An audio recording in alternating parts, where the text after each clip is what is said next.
वर्ण व जाति व्यवस्था। वर्णाश्रम व्यवस्था का संबंध मनुष्य की प्रकृति तथा उसके प्रशिक्षण से था तथा वह हिंदू सामाजिक संगठन का आधार स्तंभ है।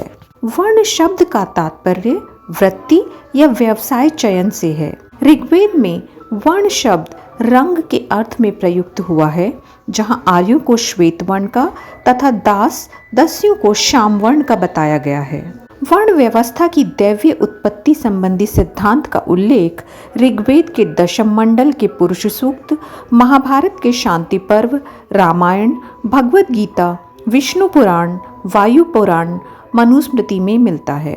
ऋग्वेद की वर्ण विषयक अवधारणा श्रम विभाजन के सिद्धांत पर आधारित है, जिसमें प्रत्येक वर्ण के कार्य का महत्व है। भगवद गीता में कृष्ण ने बताया है कि चारों वर्णों की उत्पत्ति गुण व कर्म के आधार पर की गई है।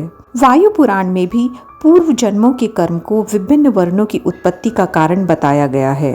चतुष्वर्ण की उत्पत्ति विषय कर्म का सिद्धांत सबसे महत्वपूर्ण है। जब आर्य भारत में बस गए थे तो उन्होंने भिन्न भिन्न कर्मों के आधार पर विभिन्न वर्गों का विभाजन किया। जो व्यक्ति यज्ञादि कर्म करते थे उन्हें ब्रह्म, जो युद्ध में निपुण थे उन्हें क्षत्र तथा शेष जनता को विश्व कहा गया। वर्ण व्यवस्था का यह प्रारंभिक स्वरूप था। ऋग्वेद के दशम मंडल के पुरुष सूक्त में सर्वप्रथम शूद्र वर्ण का उल्लेख मिला है। रामचरण शर्मा के अनुसार शूद्र वर्ण में आर्य तथा अनार्य दोनों ही वर्गों के व्यक्ति सम्मिलित थे।